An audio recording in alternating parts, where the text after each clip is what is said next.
whispers in the air. He steps forth from the shadows, Dakota's there. Hunting myths and legends, chasing the unknown.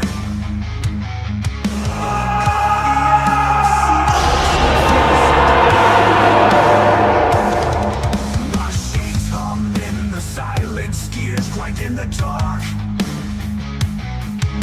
FrandsenFiles open wide, scrolls of untold lore. Crackling thunder through the screen, asking for more. Through haunted corridors in towns forsaken, the specialist strides forward, truths are awakened.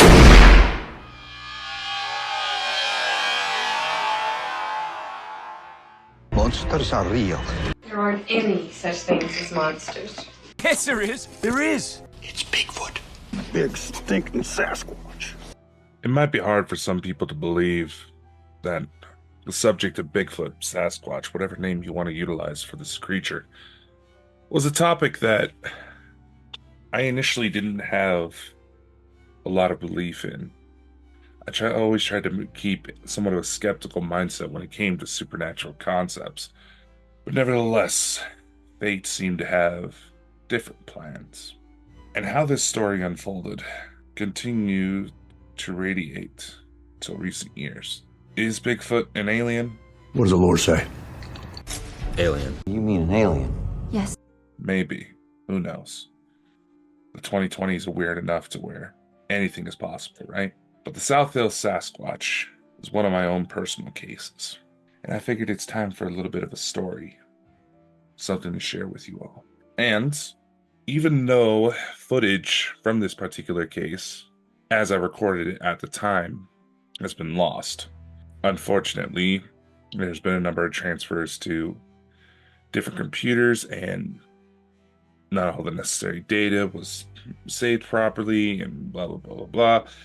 And the little bit that I did have saved on YouTube channel at the time, for some reason, it got flagged by copyright filters by the Olympic community. If anyone has any ideas on how that happened, I don't. Feel free to share.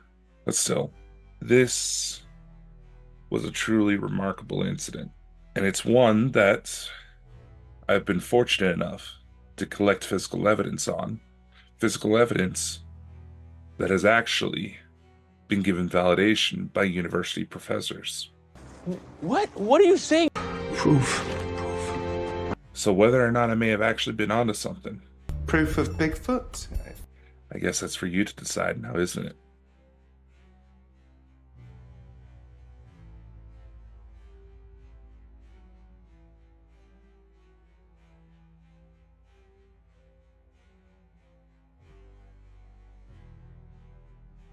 For most people, when they start to get in their teenage years, well, speaking from a guy's perspective, of course, their focus tends to be more on girls, games, video games, and acting like they're the biggest bad motherfucker there is. At least the school I went to was awfully obsessed with fighting. And being the biggest guy who didn't really have a lot of friends or Hey, don't be cruel. mostly kept to himself, probably got flagged as a potential school shooter at some point. I kept mostly to myself, mainly because I was always the target for them to try to stir up fights. The age-old advice, you want someone to leave you alone, find the biggest guy, knock him out. You knocked him out. Well, what am I supposed to do where I was the biggest guy? It truly is a vile situation. And unfortunately, may lead to some very dark outcomes here in the near future. The one thing that helped me kind of steer away from that path was the fact that I took on an interest in the supernatural. With ghosts, it was the spirit of Raymond Snowden at the Idaho State Penitentiary. ETs, it was my own abduction, even though I didn't quite realize it at the time. With situations like Bigfoot, the topic of cryptozoology in general seems to be highly misunderstood. I remember this one interview I was a guest on, and One of the final questions that the hosts ask, that they like to ask a lot of people, is that out of like ghosts, UFOs, and cryptids, cryptozoology, what would be the one thing you would like to see come to light to be proven that it actually does exist? Naturally, for me, the answer was UFOs, being that dealing with ghosts, you're literally having to wait for someone to die and somehow come back and tell you what happened. There might be some very unethical ways of going about testing those materials, but nevertheless, it would be very difficult, not necessarily impossible. And the subject to cryptozoology, people automatically assume that a lot of these creatures have some sort of mystical properties that makes them cryptids, but in reality, it's right there in the name. Crypto, hidden, zoology, animals, study of animals. Cryptozoology, study of hidden animals.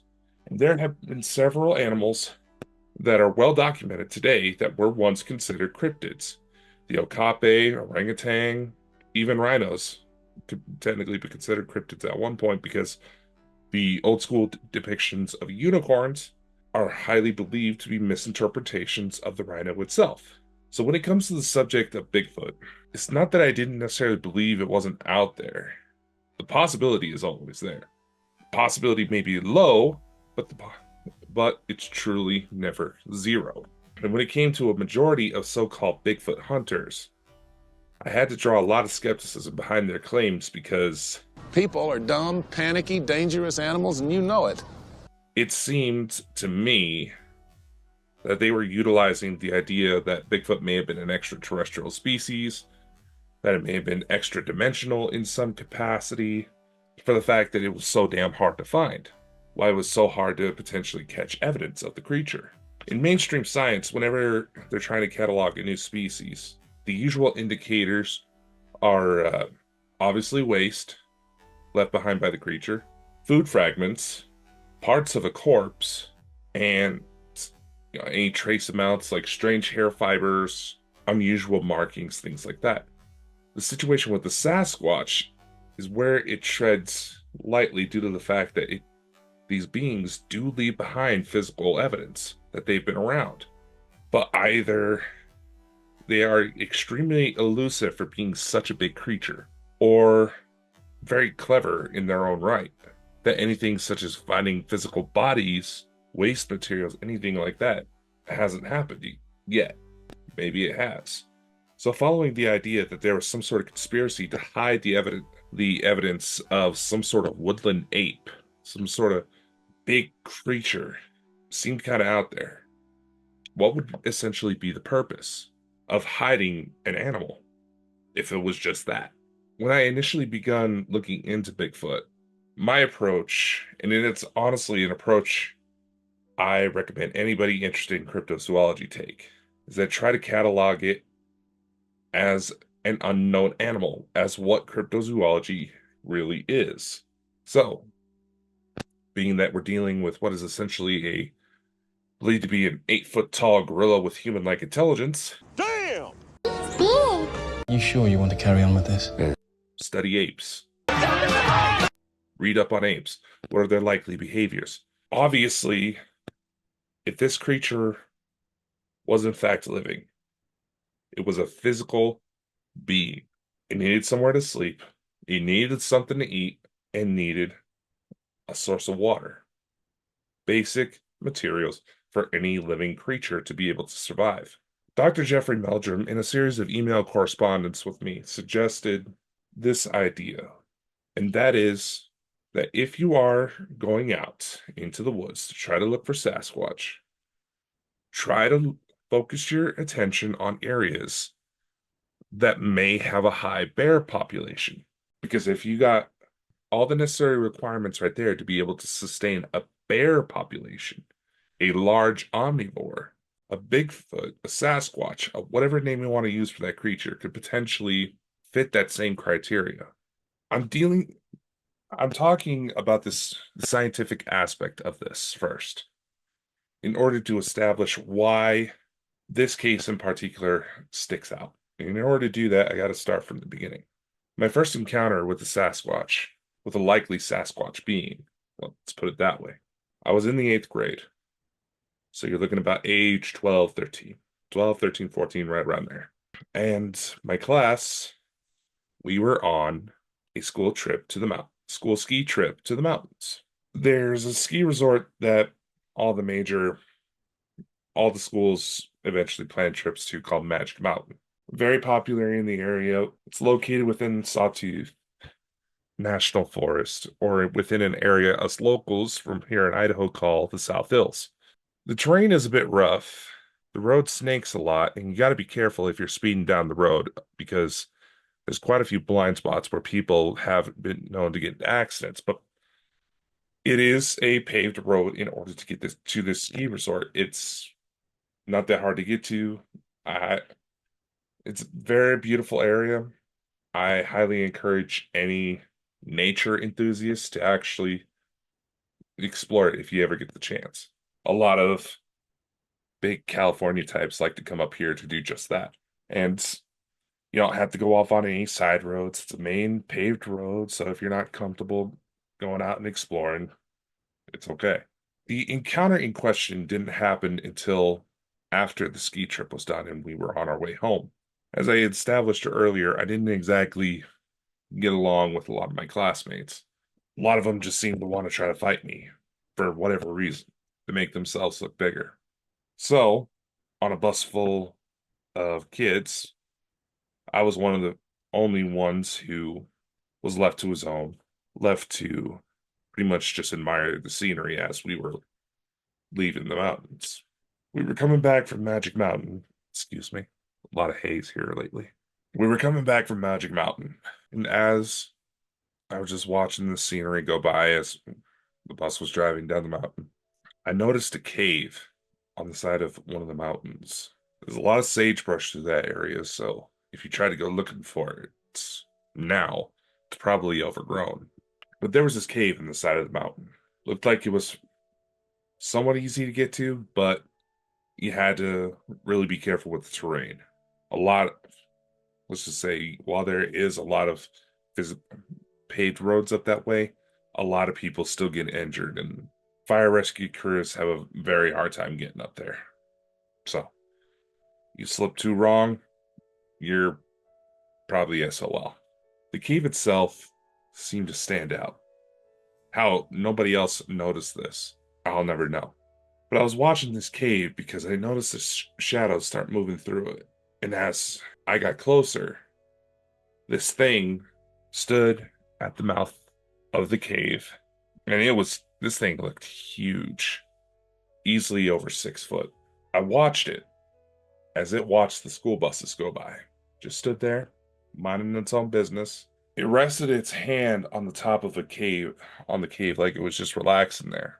And as I got to looking at it, I noticed its face. Kind of looked human, but if you were to look at human ancestors, the closest resemblance this thing had was to Australopithecus. A few moments go by, the school buses are completely past the cave.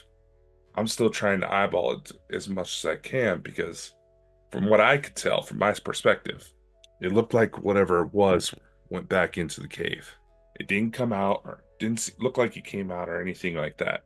When my mind started to register that I just saw something, I started to look around, see if anybody else might have noticed. Just might. And of course, Weirdo Dakota's the only one that caught on because everybody just, yeah. One of the teachers I had at the time, she was sitting in the row across from me. She noticed that I started acting a little weird, started looking around. She goes, ask me, Dakota, you okay? What's going on? It's like, I think I just saw something come out of that cave. I didn't have any cameras on me, but I did have a camera on me, but quite frankly, I did have a camera on me, but quite frankly, I was so in shock by what I was seeing, the thought didn't even occur to me right then and there. And as I was telling my teacher what I saw, started describing it. It looked kind of huge, kind of furry. And I don't know if she was being sarcastic or what. She didn't seem like the type, but she just listened to me and said, maybe it was Bigfoot. No! Whether or not she was trying to just mess with me in that moment, I don't know. But in that moment, that was enough of the shock, if you will, that got me to realize maybe this thing is real. It's real. And anybody who's known me knows that I'm pretty much the type that's, if something catches my interest, I will just hyper focus on it, want to research it as much as I can. And the first opportunity I would get, I would want to go looking for this thing. And I would want to try to get as much evidence, as much info as I could on this thing to increase my odds of possibly even finding it. The opportunity didn't present itself for a couple more years. This is where the story gets to take a much more interesting turn.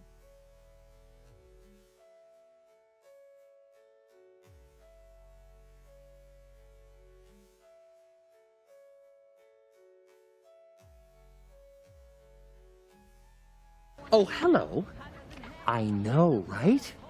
The first opportunity to get out into the field, to actually try to explore and find this creature I potentially saw, didn't come until 4th of July weekend of 2015.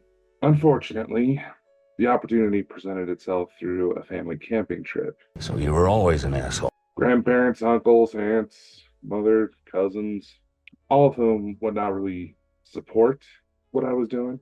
My grandfather was one case. He was always more supportive of my ventures than everyone else. This would also end up being the last big activity I got to do with him, as later that year in December would be when he lost his life to cancer. So when I say that dealing with the supernatural is quite intimate, there's a very good reason behind it. Multiple reasons. And it's through these reasons why anytime someone says that, oh, I should go try to live a normal life, this and that, it almost feels like I'm dishonoring everything that this has brought me. What? What does that have to do with anything? Had I not gotten down this road, I wouldn't have been able to go out to explore, to truly see the world. Had I followed what everybody else thought was the right way, truthfully speaking, I probably would have risked medical injury.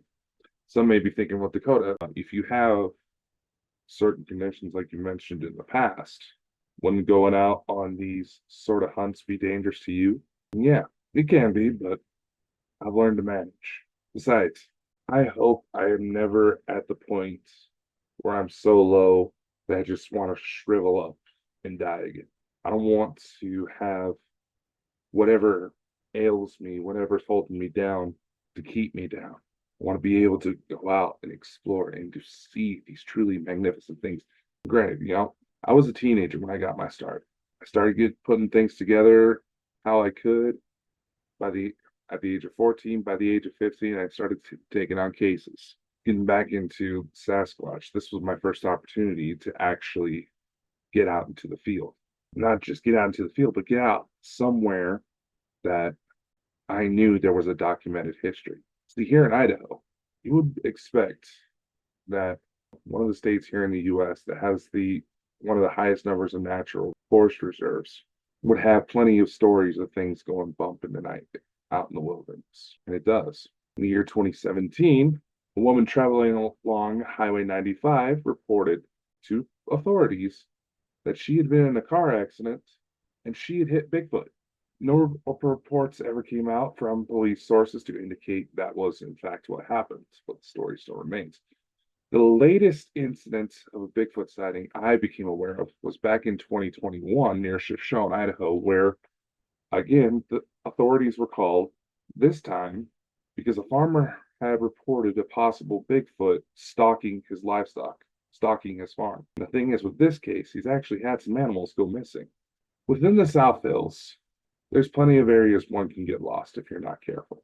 I referenced earlier email correspondence what I had with Dr. Jeffrey Meldrum, who is a university professor at Idaho State, often referred to as the Bigfoot professor. Chances are, if you've seen any sort of program on mainstream television involving Sasquatch, chances are you've probably seen it. These email correspondence didn't happen until years later, but to reference these, how I mentioned that he told me a good sort of reference to potentially gauge potential Sasquatch habitats would be to look for spots where large omnivores could easily sustain themselves. Is there a source of water nearby? Which, yes, there was. There was creeks and rivers that actually flowed through the area that were very, the water is very clean to this day. Just make sure you're drinking from the running bits. Otherwise, sediment and eggs and other nasty stuff that can really mess up your system can collect at anywhere where it's still water. What the hell's he doing? But there's sources of water.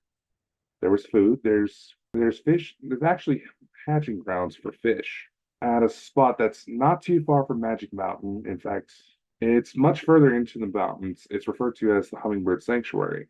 Basically, some of the Forest Service guys set up a bunch of hummingbird feeders up in this area, fill them with sugar water to create like this hummingbird sanctuary. And it's really cool to get up to if you get the chance in the summertime.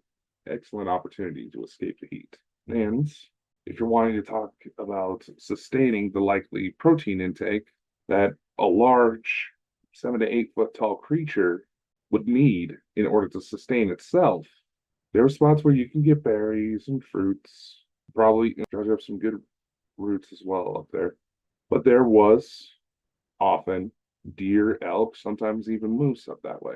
However, for anyone who tries to go to explore this area in recent years, nature is slowly starting to come back to the area, but during the Antifa riots, for some reason, Antifa protesters that year, a few years back, set fire to the area. Assholes. Which, aside from trying to find a spot that was somewhat difficult to get to for authorities to be able to put out the flames, there was nothing there. Unless these absolute assholes, and I don't care, they were assholes. They were looking to destroy what they thought would have slowed down people here in Idaho. They clearly took to the assumption that we were nothing but a bunch of rednecks that still had to go hunt for our dinner. Slowly, nature is starting to come back, but you can still see a lot of the dead material through there. So whether or not the Sasquatch is still there, who knows? Maybe it is. I haven't had any reports come forward. For those of you who are interested, the campsite we went to was Diamondfield Jack Campground. This spot was named after an old prospector, talking about Idaho's connection to the Wild West days, who would constantly brag that some of the exploits he was getting into, mining for diamonds, mining for gold, he was going to be this rich millionaire. Diamondfield Jack, essentially it was people making fun of him, and the name just stuck. Eventually he did manage to find some riches, but when he moved down to Las Vegas, he would actually end up getting killed after being hit by a taxi. That's the story there. Allegedly, I've heard some local rumors, but nothing substantiated. There is treasure near here as well. So if you want to go exploring, honestly, I think a majority of people that go into this type of stuff need to actually get out of the house more and explore, see things for themselves, instead of just being faceless icons on the internet looking to bitch because they're miserable at life and want everybody else to be as miserable as them. I said it. Because if you actually go out and experience things, that increases your odds of seeing something extraordinary. In order to prepare for this case, I had some interesting intel come my way. One came from a gentleman, I believe, out of North Carolina. He was a retired forensics investigator. He had set up some thermal cameras in an area of woods where Bigfoot sightings were rather well known, rather often reported. And he would often set out little food, meats, maybe some vegetables, some fruits, and he would set these traps in such a way that the creature would have to physically be in front of the camera and set it off if he wanted to get this food. Interestingly enough, one night he actually managed to capture some pretty incredible footage that looks like a large bipedal creature with very long arms. And this creature seemed to be well aware that the camera was on him, but he was really wanting the treat that was left out for him. Now, this treat was something a little different than this gentleman's normal routine because he ran out of his normal supplies and all he had was a chocolate bar. So he figured, what the heck, set out the chocolate in front of this camera, see what happens. Apparently, Bigfoot likes chocolate. So, seeing that this was the result, and I had a limited time to try to capture something, just anything, I had limited funds, limited resources, and limited time. So, in order to try to see what I had in mind, see if I could actually capture anything, I went with what seemed to do the most to attract the creature. I knew it was up there, somewhere in that area. And through various reports I dug up, it seemed the sound of children, dogs, chainsaws, and apparently chocolate seemed to lure this creature out, seemed to drag its attention towards campers.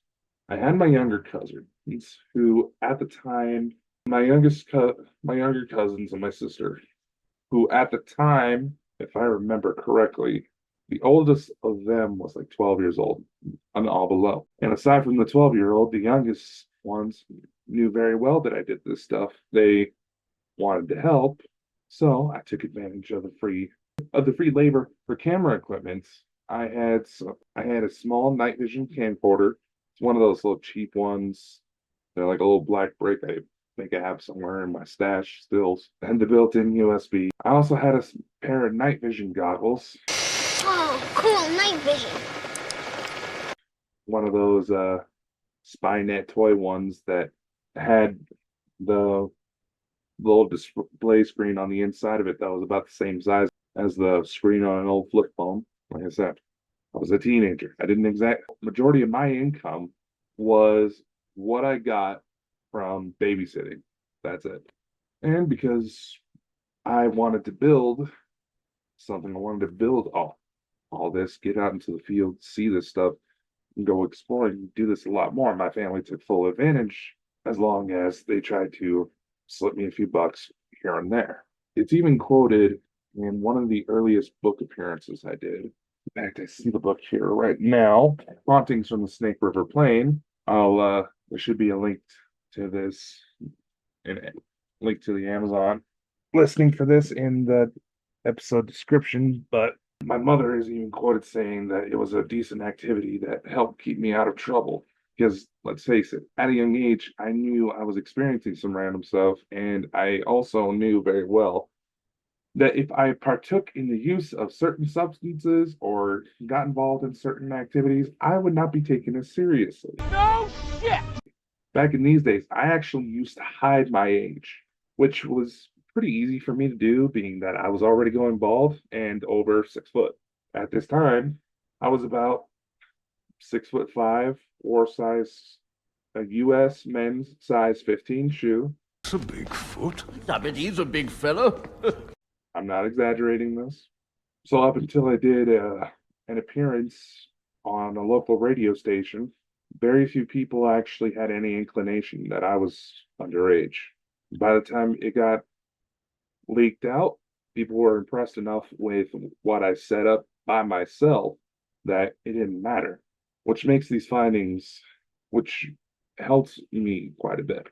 So with the night vision camcorder I had, the old 8-megapixel digital camera I had, as well as the night vision goggles, the chocolate, and some plastic powder, casting powder, I had set up my tents, dealt with the family mess, and scoped out the area for a couple nights before I officially tried anything to see if I could spot anything on my own, just to kind of get a lay of the land, understand where I could go, get a rough idea of where something large enough could easily be hiding. Night 1, took a few photos, looked around, nothing. Night 2, looked around some more, nothing. Night 3, came around. Mind you, this was in the middle of summer, and I'm from the US, so we had a few months in the summer where we were off school, so there was no concern around that. Day 3 came about. It was time to see if I could lure this thing out because I was running out of time. I had maybe 2 more nights to work with at best. That's how long my uncles and my grandfather talked about staying up there. Like I said, this was sort of the last big family activities I got to do with my grandfather because it would be later that year we would lose him from cancer. So I wanted to spend time with my grandfather as well.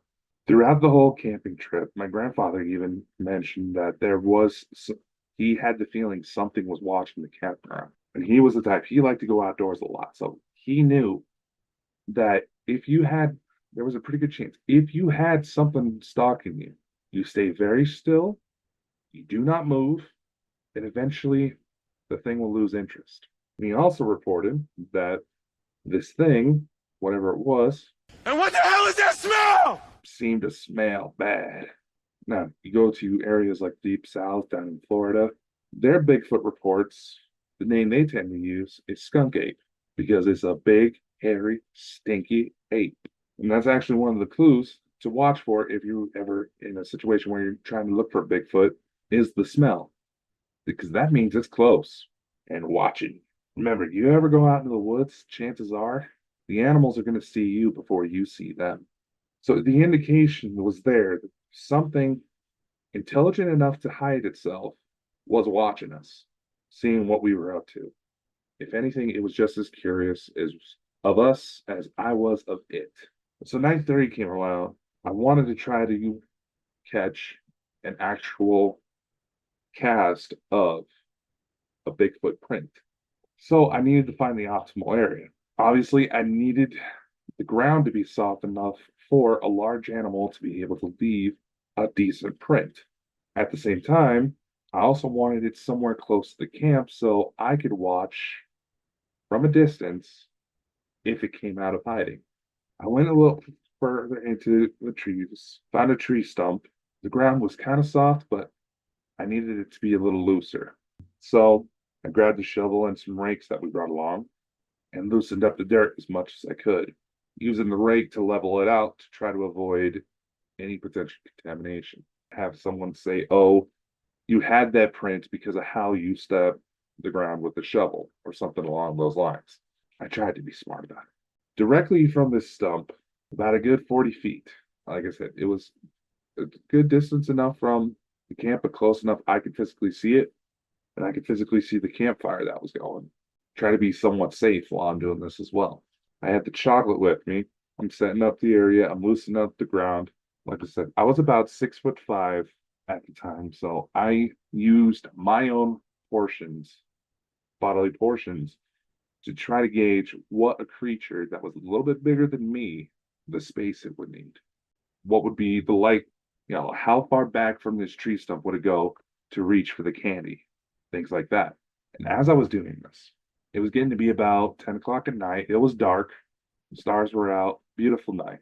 I get this kind of feeling that I'm being watched. And out of my peripherals, I started noticing what looks like a small child kind of stand back, which is just watching what I'm doing, but not wanting to really disturb me, right? My first thought was that maybe it was just one of my cousins coming up, seeing what I'm doing. They knew that this was something I've been wanting to do, trying to set it up. They weren't wanting to get in the way. But here's the thing. I caught a little bit more of the creature out of my peripheral. I'd say it was about a little over 4 feet tall and looked like a chimp. It did not look human. It looked like a weird chimpanzee. Now, the nearest zoo I could think of at the time was in Boise. So I highly doubt that there was a chimp on the loose watching in that moment. I even got to focus in a little bit more on it. If that thing was a monkey, it was standing awfully straight. Chimps tend to have that little bit of a slouch to them. Even gorillas normally do. Saw the flickers of its eye. It had very dark eyes, dark kind of complexion.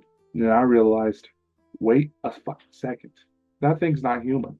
And in a moment of excitement, I jumped, started to tense. I looked directly at the creature just to get a more direct view of it.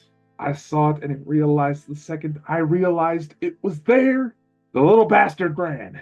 And I followed suit, but it was dark. I had no flashlight and it had dark fur and it was fast. I had no chance. So as I go back to camp, a couple of my uncles, my grandmother, they're looking at me like, Dakota, what did you just see? And I'm just like, I'm looking at them like, I think I just saw a baby Bigfoot watching me. And my mother, being the type that always tries to deny it and stir up an argument, it seems some days. They're like, oh, maybe it was a wolf or a coyote.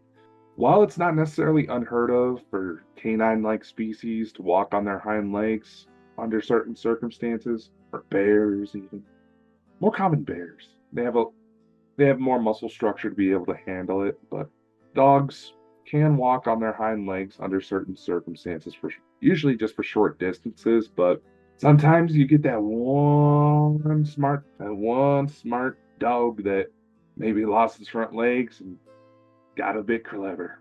So who knows? Like that was out. I even argued with her that it was not a wolf. It was not a wolf. There were coyotes up that way, but they wouldn't not be standing like that. She even argued further and further. She actually went home earlier that night. When this argument took place was when I got home. I wanted to stay up and see if I could catch something. The following morning, I should clarify, when I would tell the story at home, my mother argued that maybe it was a wolf staring at you. There's no wolves there. She and my sister are the types that, try to argue for no reason, just looking to argue and not really have a lot of logic behind their arguments either. But when I actually conducted this experiment, she had actually gone home. So I had a little bit more leeway. I went to sit at the campfire for a little bit. I was eyeballing the woods the entire time just to see if I could spot anything happening. Soon everybody went to bed and I was too jacked up from what I just saw. So I went to my tent, crawled in my sleeping bag. I acted like I was closing up my tent, but left it open just a little bit so I can watch the spot where I left the chocolate earlier with my night vision goggles. And finally, my adrenaline had calmed down and I fell asleep before I saw anything. The next morning, I wake up. I'm sitting at the campfire, just me, my uncles, and my grandfather left, and I'm just sitting there having a little bit of breakfast. So one of my uncles was saying, "So, Dakota, did you see anything last night?" He knew what I was up to. In that moment, I was like, "Oh shit! I forgot I set the trap, and I had not gone to check it yet." And to my surprise, I shouted to the top of my lungs. The whole mountains could probably hear me. I got something. Oh, I was so happy with this.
While I did not manage to capture any physical photos, videos, anything like that of the potential creature, what I did manage to find, what I managed to collect, rather, was this.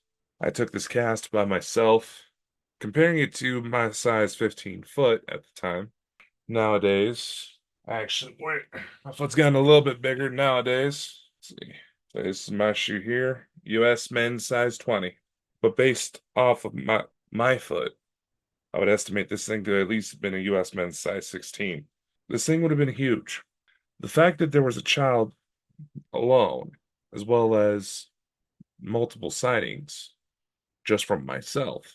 That in itself insinuates there was more than one creature. Any doubt that there was just a single Bigfoot out there is ridiculous. So this means this thing is able to keep itself fed, able to protect itself, find shelter, and find a suitable mate. The fact that this was my first official hunt when it comes to one of these things, and I was actually able to capture something, that was life-changing in itself. That adds a streak of credibility to my claims that there is something up there. And whatever it was just as curious about me as I was of it, especially that juvenile. Was this case risky? Absolutely. Anytime you're dealing with potentially wild animals, it's risky. But in a general scope of Bigfoot reports, at least here in the US, it seems that the more East Coast you go, towards New York, North Carolina, Florida, all these areas, there's a lot more violent reports going out this way. Whereas where I'm at in the West, the reports tend to be a bit more calm. These creatures are keeping to themselves, they're not really bothering anybody. That's it. However, in one of the first episodes of a sort of a side series for the Bald and Bonkers show, I invited Dr. Jeffrey Meldrum onto the show, to which he revealed that a little bit south from me, across the Nevada line, there's actually stories from Native American tribes of large, hairy creatures kidnapping children, infants. You analyze the numerous reports by various regions, it is actually safe to assume that these creatures have some sort of tribal characteristics. They fall into the same ranks. They have a sort of a tribal hierarchy towards them, much like early humans, native cultures, and even several species of ape. In fact, recent studies of chimpanzees have actually pointed out that chimps are actually starting to exhibit behaviors similar to early Stone Age religious practice. In fact, some researchers are even stating that chimpanzees are in their version of the Stone Age. So all of this behavior matches out. The assumption that Bigfoot is just going to be some gentle giant that eats nothing but berries is highly unlikely, because a creature that big needs its protein, and it needs a lot of calories in order to sustain itself. Otherwise, just like humans, they could fall into some medical mishaps and potentially risk themselves. Some ideas that get tossed around that a majority of Sasquatch sightings, and I've even seen this with Ancient Aliens, that a majority of them seem to be more tribalistic, redneck, almost like barbarian versions. While, I'm just going to say it, the reports of Sasquatch coming out of UFOs sound more like Chewbacca.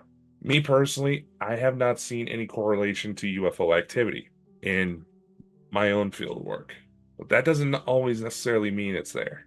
The lack of evidence does not necessarily mean the lack of existence. These things are out there, and it's more than enough that people should take the time to truly go out into the wilderness. Be smart about it, pack safe, and explore. Truly explore what is going on in this world. Because simply relying on whatever device you're watching this from, relying on your news broadcasters, relying on politicians, that's not going to be enough. You're going to find yourself susceptible to the ideas, thoughts, and filters that may have already put into place from those broadcast media. You don't have to be anyone special to truly explore these things. You just have to be willing to explore. Be respectful towards your surroundings and others involved. Show kindness, and you can just lure just about any animal out. Again, you also have to be knowledgeable. There's been several groups that I've affiliated with that have asked me, what are my tips for going out on these types of investigations?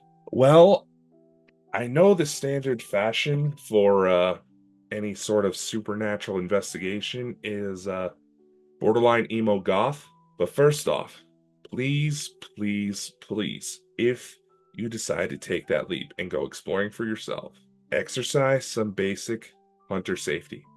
Be mindful of your surroundings. Wear bright colors so you will be easier to spot. The color orange, as you see with a lot of hunting gear, not a lot of people realize this, but deer, elk, moose, animals like that, they're partially colorblind, and that color by itself tends to blend in with the trees. Much like how the fur of a tiger is able to blend in with the dark stripes because it emulates sun peeking through the trees. Be mindful of your surroundings. Observe what is going on. Take careful notes. Try to have some decent equipment with you, but don't rely too much on it. Machines can break. The animals, they're much smarter than most people give them credit for. I mean, allegedly, going back to stories from here in Idaho, some people allege that, according to his journal entries, President Theodore Roosevelt may have actually shot at a Bigfoot-like creature near Yellowstone. And when it comes to Sasquatch itself, again, if you show that you are not a threat to the environment, a threat to its turf, it will leave you alone.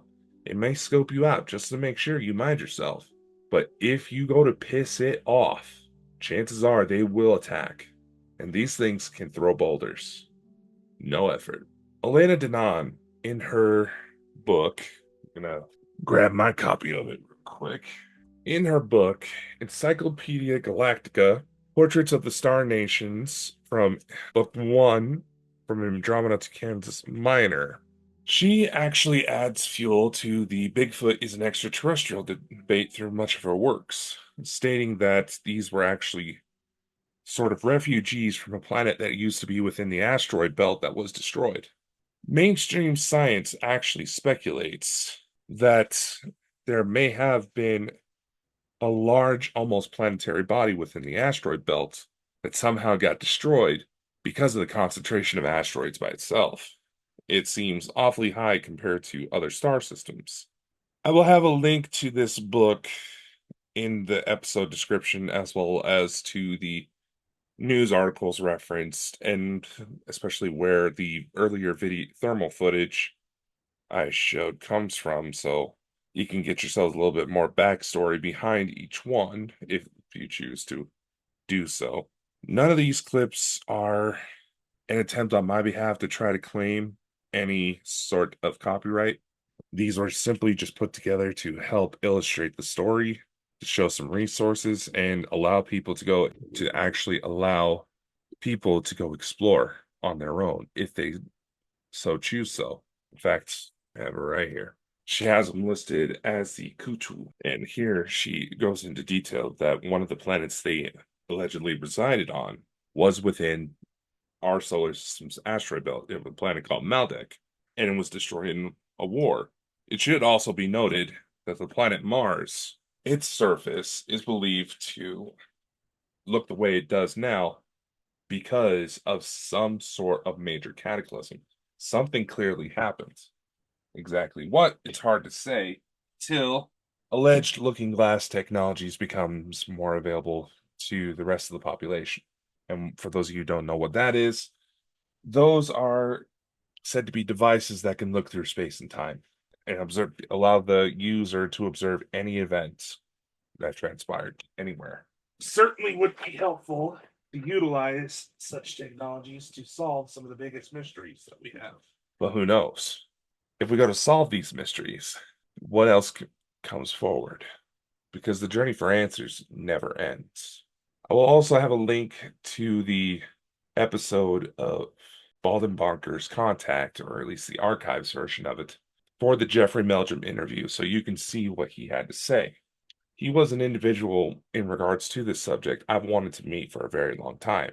And once we established a little bit of rapport towards the end of the episode, I showed him the picture of the casting, to which he seemed quite impressed. So, my final thoughts.